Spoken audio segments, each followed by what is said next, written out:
Hey, salut tout le monde, c'est Ricky du Ricky Show. Aujourd'hui, écoute, on va parler de la semaine 4, ça passe trop vite. Écoute, ce show-là, moi jusqu'à date, je le trouve super bon. Écoute, il y a tout là-dedans. Écoute, à chaque fois, je regarde un épisode, je me demande où c'est que ça s'en va. C'est comment que les joueurs vont jouer, comment que les alliances vont s'aligner. Est-ce qu'il y a quelqu'un qui va virer? En tout cas, c'est ça que j'aime d'une game de Survivor comme ça. Mais cette semaine, il est arrivé plein de choses, donc quelque chose de très tragique. On va en reparler, on va tout décortiquer ça. On va voir aussi en début d'épisode l'entrevue avec les questions à Léane. Fait que je vous souhaite de pas manquer ça. Fait que ça risque d'être super intéressant. On regarde ça après ça.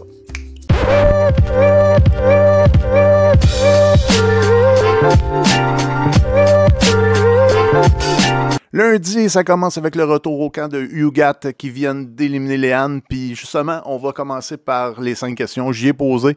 Fait que voici ses réponses.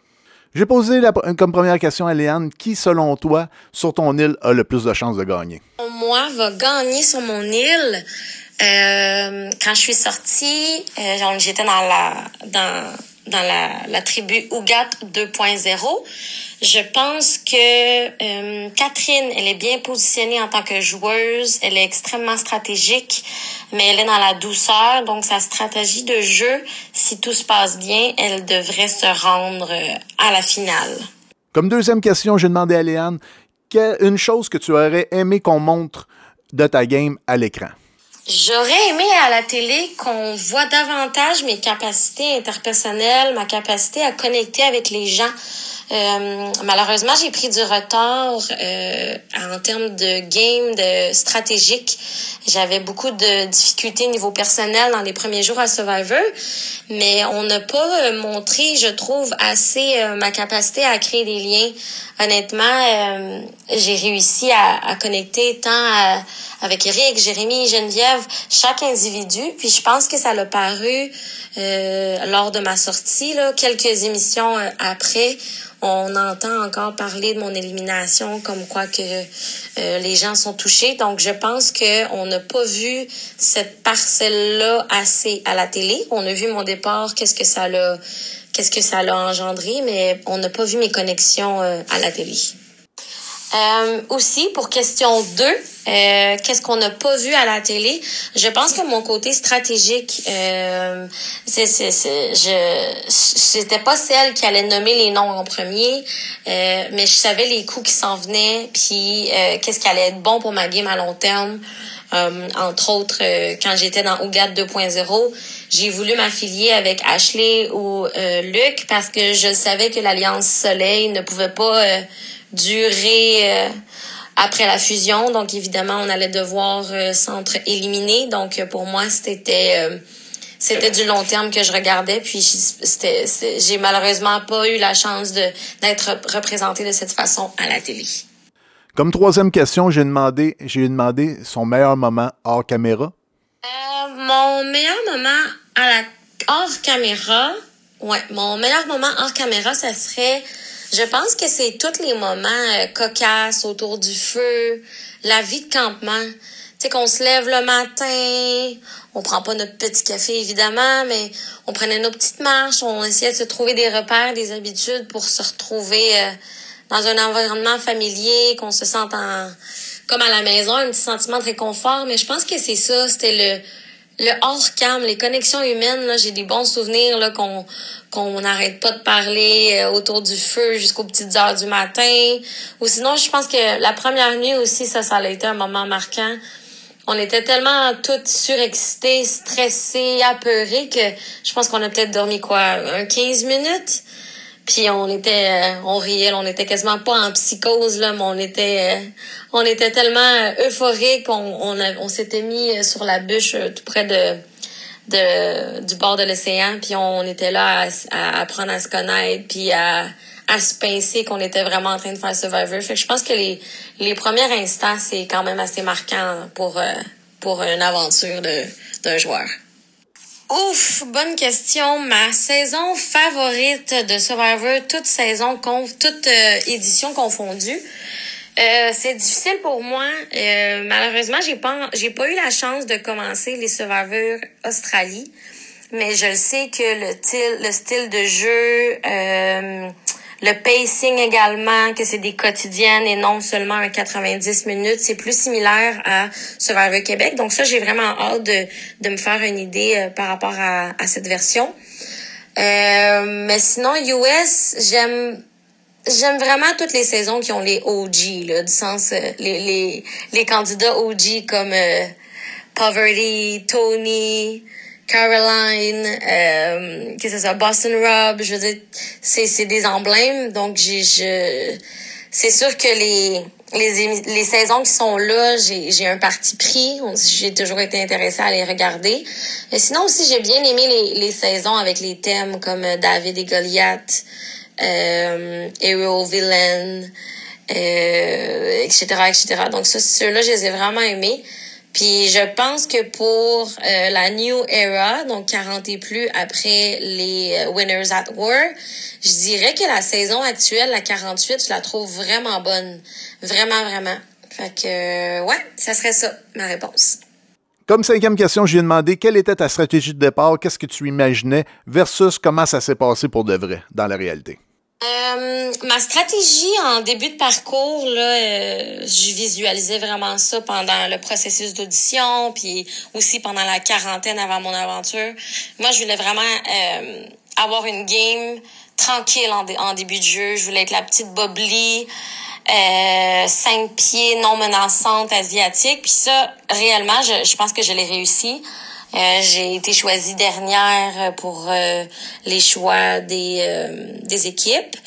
Donc ça j'étais pas vue comme une menace. Puis j'ai pas pris beaucoup de place non plus au campement, dans les stratégies non plus, parce que j'étais vraiment dans ma tête, dans mes difficultés personnelles en début de parcours. Donc j'étais vraiment plus en retard que tout le monde. Donc ça a été. Est-ce que c'est une bonne stratégie? Je pensais que que j'allais pouvoir. Que j'allais devoir me forcer pour être un peu plus effacée, mais finalement, la vie a bien fait les choses. Ça s'est fait toute seule. Malheureusement, j'ai été en difficulté en début de parcours. Puis dans la deuxième phase du jeu, je voulais vraiment être plus analytique, observer les failles à gauche et à droite. Donc ça aussi, je pense que je commençais vraiment à déployer mon jeu de la deuxième phase. Puis la troisième phase, ça c'était rendu post-fusion, rendu autour d'un top 6-5. Je savais que j'allais devoir faire des gros coups, puis d'y aller à la façon, l'expression en anglais, cutthroat, puis de devoir faire des moves pas facile, mais qui allait me coûter la victoire. Donc ça aurait été mon petit côté spicy, sassy à la fin du jeu. Mais malheureusement, j'ai été éliminée dans ma deuxième phase que je visualisais, donc à la suite du premier conseil après le remaniement de tribu. Donc j'ai pas pu me développer dans mes 2 dernières phases de stratégie que je voulais appliquer en tant que joueuse. Merci beaucoup, Léane, d'avoir répondu à mes questions. C'était super. Tes réponses sont super complètes. Écoute, j'aurais aimé ça de voir aller plus. Je pense que tu avais une certaine stratégie qui ressemblait un peu à la mienne. C'est qu'au début, tu étais un petit peu une joueuse un petit peu invisible. Puis de plus en plus, je pense que tu te révélais. Puis à la fin, vraiment, c'est là que tu punchais. Puis je pense que c'est vraiment une stratégie gagnante quand tu joues à Survivor. De couper des têtes au début, des fois, ça peut te rattraper assez vite. Des fois, il faut vraiment t'attendre un petit peu à la dernière minute pour faire ça. Bon, là, on retourne sur la tribu Ugat qui viennent de revenir du conseil des tribus. On se rend compte que Luc en veut à personne. C'est pas la première fois que Luc voit son nom sur un papier. Je pense que ça l'énerve pas du tout.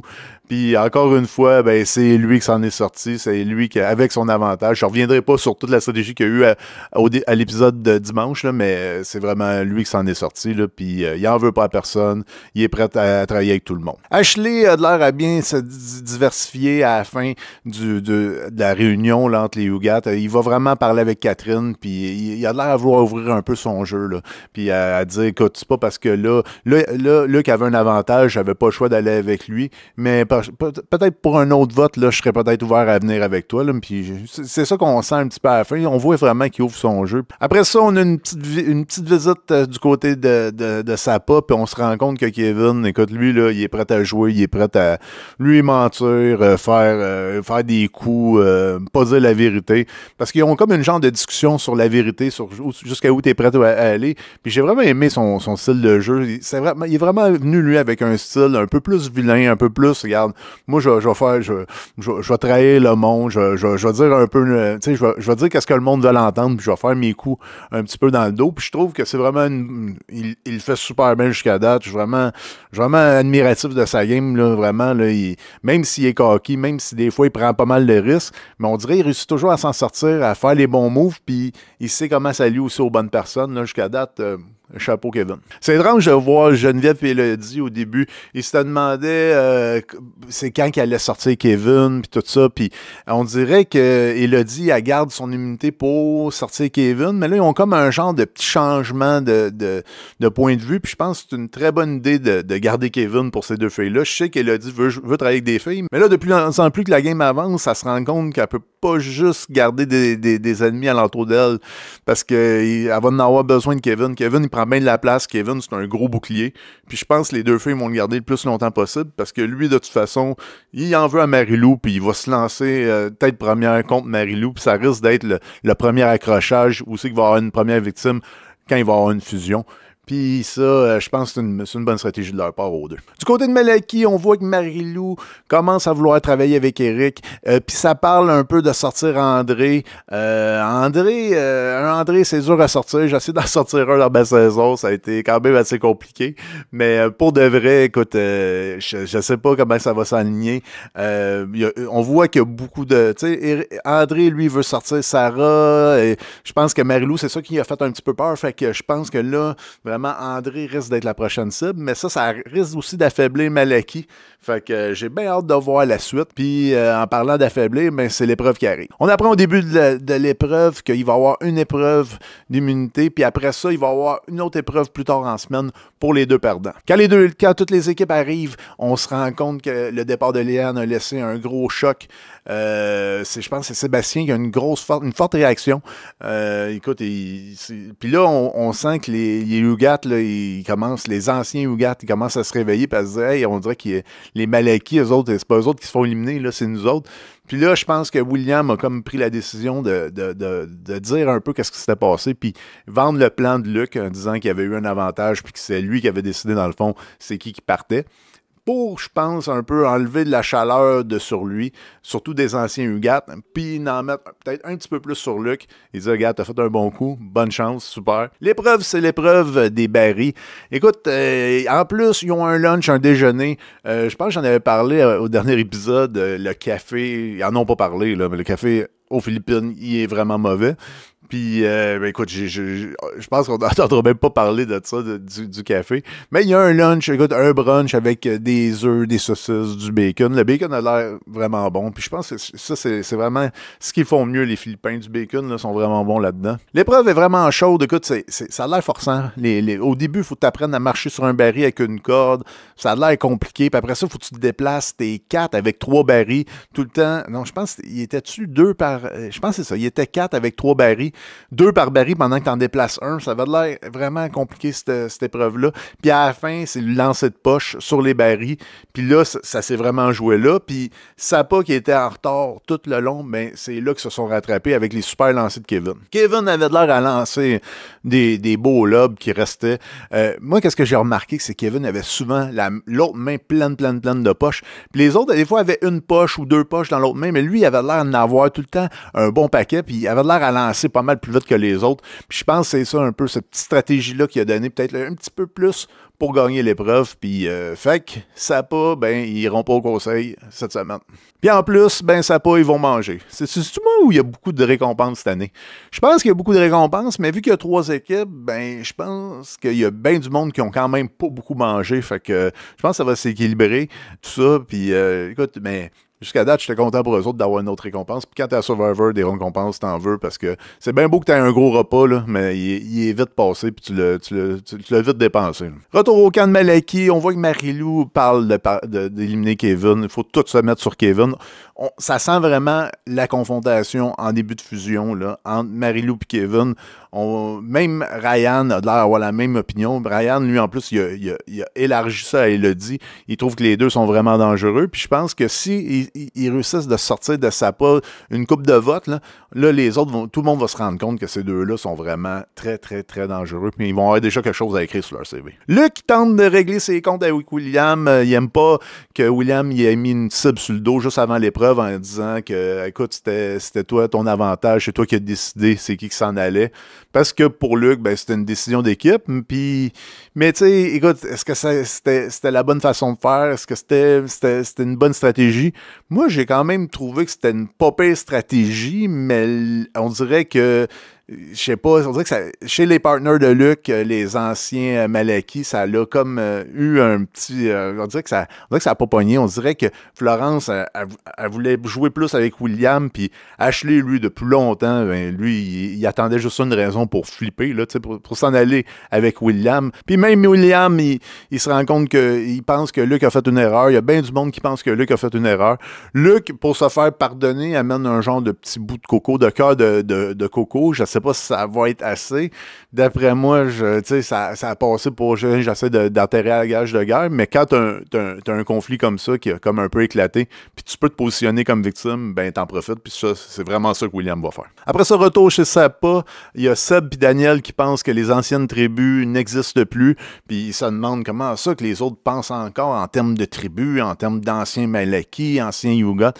Mais je pense que c'est une petite erreur de leur part parce que les anciennes tribus vont toffer. Ils vont toffer jusqu'à la fin, même passer la fusion. Ils vont encore avoir des anciens Malaki, des anciens Yugoth. Fait qu'ils sont mieux de peut-être un peu changer leur minding pour essayer d'aller chercher le plus de votes pour une prochaine élimination parce que ça se pourrait que ce soit en danger. Chez Yugoth, on se rend compte que Florence et Ashley ont des discussions puis ont peur que si Luke arrive à la fusion, ben il va être dur à sortir.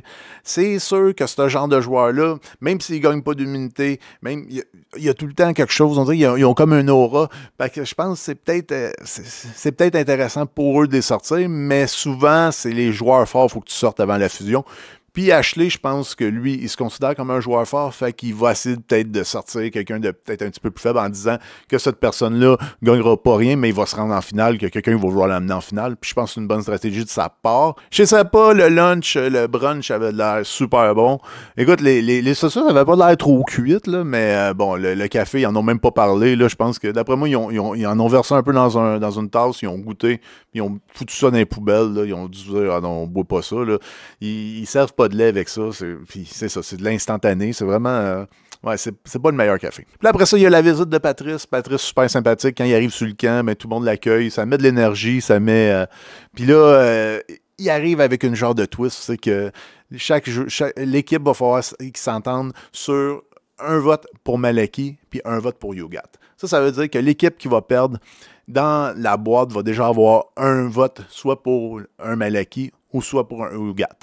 Fait que les gens ont pas trop le temps de se consulter, tout ça. Puis surtout, il faut qu'ils en parlent devant tout le monde. Là. C'est pas un vote stratégique qu'ils vont faire. Là. C'est vraiment, il faut qu'il y ait une majorité de monde qui décide d'aller sur quelqu'un ou sur quelqu'un d'autre. Je pense que Kevin a fait la bonne décision il s'est pas trop mouillé, il n'a pas voulu imposer son choix ou essayer de dire « Ah, moi, je voudrais que ce soit cette personne-là ». Il s'est pas mouillé.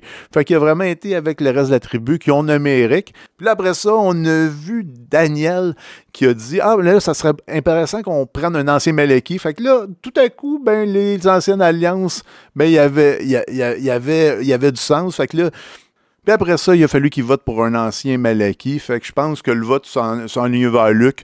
Puis d'après moi, il a dit, puis Kevin se sont dit, bah, regarde, mettez un vote sur Luc. De toute façon, c'est probablement pas lui qui va partir.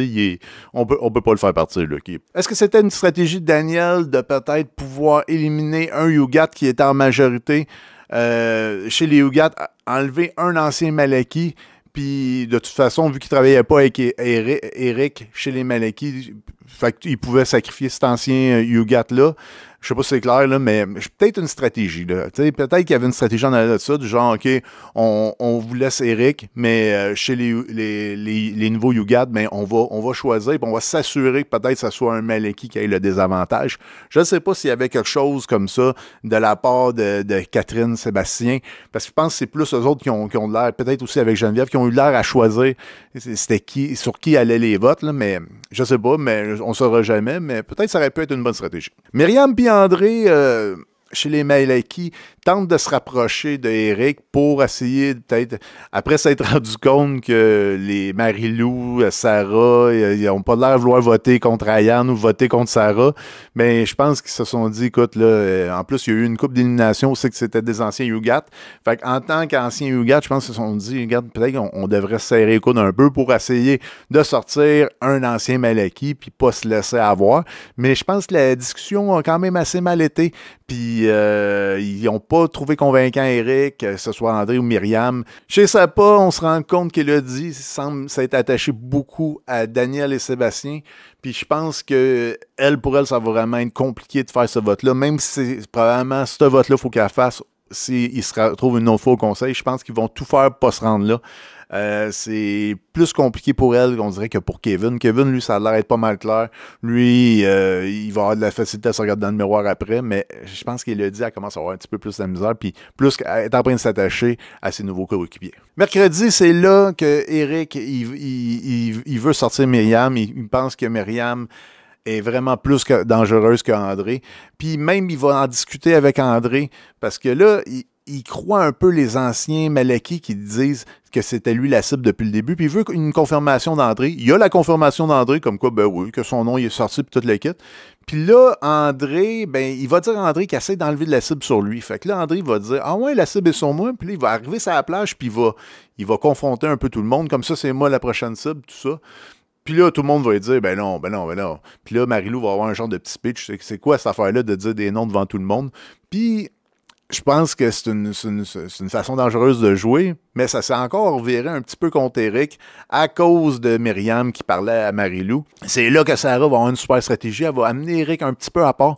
Puis là, elle va commencer à discuter avec lui. Elle va dire, regarde, on est dans la même équipe, mais faut pas que tu parles de ça. Faut que ça soit une surprise. Faut pas qu'il le voie venir. Puis je pense que Eric commence à réaliser que les secrets des autres, ben, il faut que ça reste pour lui. Il faut pas qu'il ait confronté les autres. C'est vraiment une mauvaise stratégie de sa part. Puis ça peut juste allumer André puis Myriam, puis se revirer contre lui. Là. Fait qu'il faut vraiment qu'il garde les stratégies en dedans de lui, puis qu'il fasse un peu l'innocent un petit peu plus. J'étais content de voir la confrontation entre André et Eric devant tout le monde. J'étais content que les caméras aient été là.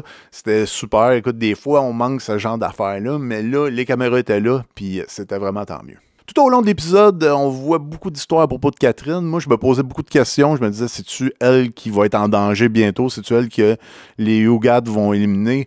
Est-ce que la preuve encore vont nous faire croire que Ashley et Florence veulent voter Luc, mais en fin de compte, ça va être Catherine qui va sortir?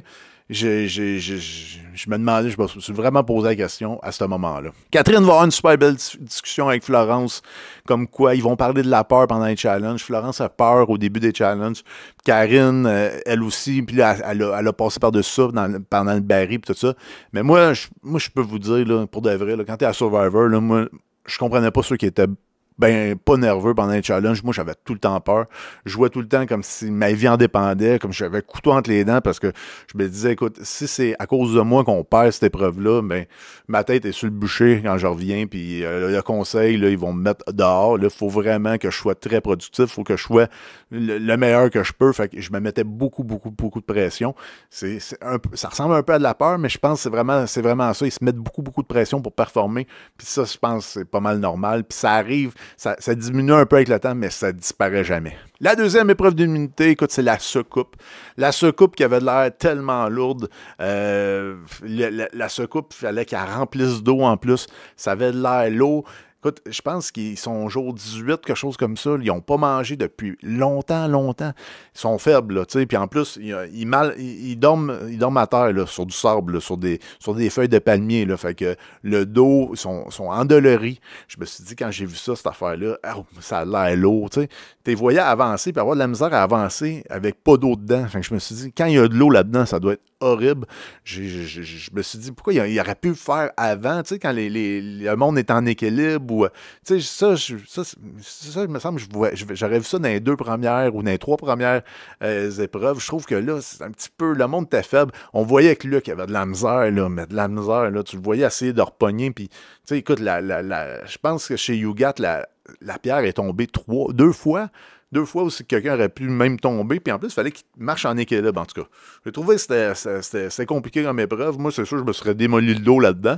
Déjà, mon dos était quand même assez usé du bateau puis de la grosse tour avec Nabil en haut. Ça, je ne sais pas comment j'aurais fait pour faire ça. C'est sûr que quand tu es à Survivor, tu vas chercher des affaires que tu penses pas que tu avais en dedans de toi. Là, mais ça, c'était quand même dur comme épreuve. Malaki ont plus de facilité. Je sais pas, je pense qu'il y avait plus de force avec André, Eric, Sarah. Puis je pense qu'il était plus rapide, puis ils se sont rendus au casse-tête quand même assez vite. Yougat, tu voyais que ça allait pas bien, que il échappait de l'eau tout le temps. Ils ont eu, je pense, besoin de 3 voyages, puis c'est pendant le 2e voyage, je sais qu'ils sont en train de transvider l'eau. Parce que t'as la pierre comme ça, puis là, tu vois que Catherine regarde le sac pour qu'il tombe, puis là, elle reçoit la pierre sur elle. Là. C'est vraiment un drame qui est arrivé. C'est vraiment plate. C'est vraiment dommage. Là. C'est triste. Ça en est triste, vraiment. Là. Les Hugat qui restaient, avec une personne de moins, ont été quand même assez braves. Ils ont... ils étaient vraiment en retard. Ils ont vraiment repogné la roche. Ils ont vraiment été la remplir. Après ça, ils sont revenus pour le casse-tête. Puis en plus... Peut-être veux pas, ils voyaient bien que les autres étaient bien avancés sur le casse-tête, là, Malaki. Là. Fait que j'ai trouvé ça brave de leur part. C'était triste même, mais il y avait beaucoup de retard. C'était comme impossible à aller rechercher. Là. Fait que, non, mais bravo à l'équipe d'Ugat. Vous avez vraiment fait du bon travail. C'est le genre d'épreuve qu'il y a peut-être même des petits bobos qu'on ne verra pas à l'écran, mais peut-être du monde se sont fait une petite entorse dans le dos ou quelqu'un qui s'est fait mal dans le genou en tombant des rails en équilibre. Là, fait que j'espère qu'il n'y a pas eu d'autres blessés vraiment là, pendant cette épreuve-là qui avait l'air vraiment... elle était compliquée. C'était vraiment... C'était limite casse-gueule. À l'épisode du jeudi, on voit chez Yougat... moi, j'étais surpris de voir ça. C'était Luc qui est là, puis il entend ses 2 alliés vouloir que Catherine revienne dans le jeu, puis écoute, c'est sûr qu'ils sont très positifs, et c'est sûr qu'ils veulent qu'elle revienne en santé, puis tout ça, mais moi, être Luc, là, entendre ça, je me dis, oh mon Dieu, mon nom, il risque de sortir, là, parce qu'ils sont tellement, ils veulent tellement qu'elle revienne, puis écoute, faut pas que ça se finisse, c'est tôt pour elle de finir le jeu de même. Moi, pour de vrai, ça si j'aurais été Luc, là, ça m'aurait inquiété en mot de dit. Tu sais, que ça vienne de William, c'est normal, c'était son allié. Mais que ça vienne de tes 2 alliés, Ashley et Florence, là, ces phrases-là, là, et c'est compliqué. André et Eric vont se reparler depuis la crise de la journée d'avant. Je pense qu'Eric avait un peu raison. C'est André qui a été voir le reste du camp. Puis depuis le début, Eric est pas mal à l'écart tout le temps de tout le monde. Fait que tu sais, je pense que j'ai bien aimé comment ils se sont parlé. Puis même que les deux avaient de l'ouverture, peut-être de travailler ensemble, j'ai trouvé que c'était positif, en fin de compte. Il y a une discussion après ça entre Florence et William concernant, après le vote qu'il y a là, tu sais, que Luc partirait. Il demande après qu'on ait voté Luc, serais-tu game de voter Catherine, tu sais? Dans le fond, qu'on se mette un peu, tu sais, qu'on n'aille pas aux roches. Puis là, William va dire, ben oui, tu sais, qui est prêt, tu sais, qui est prêt à embarquer dans son plan. Mais moi, pour de vrai, si je serais Florence, j'aurais jamais cru ça. Là. C'est pas vrai que William aurait dit, on vote Catherine après. Là. En tout cas, j'ai de la misère à le croire. Puis c'est sûr qu'il l'a dit, puis tout ça, mais... Et je pense pas vraiment que c'est comme ça serait passé. C'est décidé, les 2 jeunes, Ashley puis Florence, vont voter contre Luc, puis ils vont faire comme Sarah, ils vont fouiller dans son sac, ils vont fouiller dans son chapeau. C'est quand même assez drôle à voir. Puis moi, c'est une stratégie que j'aurais pas faite, mais moi, quand je la vois à télé, je me dis, hey, son game, parce que si tu te fais pogner, là, ça peut vraiment aller mal. Mais quoi que Luc aurait pas pu revenir contre les 2, c'était ses 2 alliés, il aurait juste... il aurait parti à rire, il a fait une petite joke avec ça, puis pour essayer de ne pas créer de malaise, parce qu'il sait que s'il se pogne contre ces deux-là, puis s'il leur donne une autre raison de plus de jouer contre lui, ben, ils vont l'apprendre. Fait que, écoute, c'était un jeu dangereux, mais pas tant que ça, puis ils vont se rendre compte que Luke, il n'y a plus d'avantage, il n'y a plus rien. C'est triste de voir Luke qui dit qu'il a confiance cette fois-là. Je pense que c'est la deuxième fois qu'il dit qu'il a confiance. Première fois, il y avait un avantage dans les poches, puis il sentait que Ashley et Florence le backaient. Puis là, cette fois-là aussi, il sent qu'il est quand même assez à l'aise. Puis à Survivor, quand tu te sens à l'aise, ben c'est là que tu es dans le danger. Ashley et Florence, je trouve ça vraiment étrange qu'ils votent Luke après le vote d'avant où c'est que Luke a sorti un avantage, c'est que là, ils ont repris le dessus, puis qu'il irait voter contre Luke pour après ça se mettre dans un égal où c'est qu'il irait tirer les roches. Vraiment, je trouve ça vraiment bizarre, surtout que c'est pas comme si Luke était rentré en conflit avec Ashley ou face à face avec Florence. Je pense que le conflit est plus avec William. Fait que je me demande c'est quoi il me semble ils doivent un petit peu quelque chose. J'ai trouvé ça un peu, pas dérangeant, c'est de la stratégie, on doit d'aller où c'est qu'ils veulent, mais je trouve que Luke méritait de ses deux alliés un petit peu plus de considération que ça, là, t'sais. Mais surtout que là, je trouve que le meilleur plan, Catherine qui n'est pas revenue ses îles, c'est elle que tu dois prioriser pour un vote. C'est sûr, c'est vraiment plate, c'est dommage, puis tu veux pas avoir à voter contre quelqu'un qui est pas là pour se défendre. Mais Survivor, c'est un jeu de nombres, c'est un jeu où c'est que tu as besoin des joueurs autour de toi. Fait que je pense que ça aurait été peut-être un bon moment de peut-être faire un petit vote facile sur Catherine qui est en médical, on sait même pas si elle va revenir. J'ai pas compris vraiment cette stratégie-là. Moi, j'aurais plus été vers elle, puis c'est pas parce que c'est une mauvaise joueuse, c'est une excellente joueuse, c'est quelqu'un qui est super attachant, mais quand tu sais pas, t'es pas sûr que si la joueur va revenir, mais tu veux pas être en infériorité. Tu veux pas trop être en infériorité, surtout s'il y a un mix-up des équipes ou une fusion. Tu veux être le plus possible parce que même les nouvelles alliances vont avoir un certain poids dans les prochaines stratégies. Fait que tant que Catherine n'est pas revenue, mais il me semble que c'est elle que moi j'aurais voulu qu'on vote contre, là, mais ça n'a pas l'air à se passer comme ça. Dans les anciens Yougat, c'est sûr qu'ils peuvent voter Catherine. Est-ce qu'ils voteraient pour William?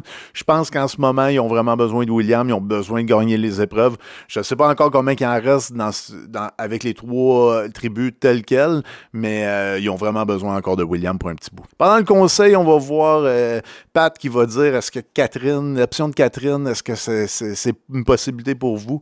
Moi, avoir été Luc, j'aurais commencé à me poser des questions quand j'aurais vu Ashley et Florence dire non, que tu peux pas partir comme ça. C'était vraiment compliqué. Moi, je me serais senti vraiment visé pendant ce conseil-là. J'ai trouvé que William s'est bien exprimé, puis j'ai trouvé que c'était un bon conseil. Mais ce petit twist-là, c'est que quand Patrice s'en va chercher la boîte de vote, mais on le voit parler avec un médecin, puis je le sais bien là, qu'il n'y a pas eu, genre, je m'en vais chercher la boîte de vote. Hey, Patrice vient parler à un médecin, c'est pas comme ça que ça s'est passé, c'est du montage. Probablement qu'il savait d'avance que Catherine ne pouvait pas revenir à cause d'une faible commotion, puis un bobo à l'œil, puis vraiment qui était comme proche de son œil aussi. Son œil a l'air d'avoir été touché aussi. Fait que je pense qu'il savait avant. Ils ont laissé le conseil pour nous autres, pour le show, pour qu'on voit où c'est que ça serait aligné un vote. Puis on se rend compte que c'est Luc qui aurait mangé les votes. Je ne sais pas si vous avez aimé ça, qu'il fasse le conseil pareil. Moi, j'ai quand même apprécié parce que ça nous a permis de voir un peu la dynamique entre les joueurs. Est-ce que ça va renforcer les alliances puis tout? Le vote est resté secret, fait qu'on sait pas c'est qui serait... Eux autres, ils savent pas qui c'est. Nous, on le sait, c'est qui serait parti, on le sait que c'est Luc, mais eux, ils le savent pas. Je sais pas si j'ai aimé ça, cette façon de faire-là, mais en tout cas, au moins, ils ont pas perdu 2 joueurs, ils ont pas perdu et Luc et Catherine. Ça, c'est vraiment, je pense, ça aurait été horrible, là. Ça aurait vraiment été plate. Puis on dirait que Luc a vraiment plusieurs vies, là. Écoute, c'est impossible, là. Écoute, le nombre de votes que ce gars-là va avoir eu, je peux pas croire. Donc maintenant, Ashley et Florence sont vraiment majoritaires. Puis, d'après moi, Luc et William ne pourraient pas se mettre alliés pour contrer ça. Fait que la prochaine personne de Yougat qui risque de partir, ça risque d'être Luc. Puis de toute façon, même si Luc part, mais Ashley et Florence risquent quand même d'être majoritaires par la suite. Mais d'après moi, on devrait avoir un petit remix des équipes, là. On va avoir quelque chose. Même, je pense, peut-être même avant la fusion. Là. Fait que moi, je m'attends à ça, là, qu'on retombe à 2 tribus bientôt. Là. À la fin du conseil de tribu, j'ai trouvé ça vraiment beau quand ils ont éteint la flamme de Catherine. J'ai trouvé vraiment que c'était touchant. Tu vois vraiment qu'au-delà du jeu, au-delà des joueurs, tout le monde s'aime dans la famille de Survivor, où tous les joueurs se respectent, puis j'ai vraiment aimé ça, j'ai trouvé ça touchant comme moment. Bon, c'était tout pour la semaine. Écoute, j'espère que vous avez aimé l'épisode, j'espère que j'ai pas été trop long dans toute ma description. J'espère aussi que vous avez aimé les 5 questions à Léane au début de l'épisode. Lundi prochain, ça risque d'être Catherine qui va répondre à mes questions. J'ai vraiment hâte de vous présenter ça. Fait que j'espère que vous allez être là au rendez-vous. Je vous souhaite à tous une bonne soirée, écoutez d'autres vidéos, faites attention à vous. Ciao, bye!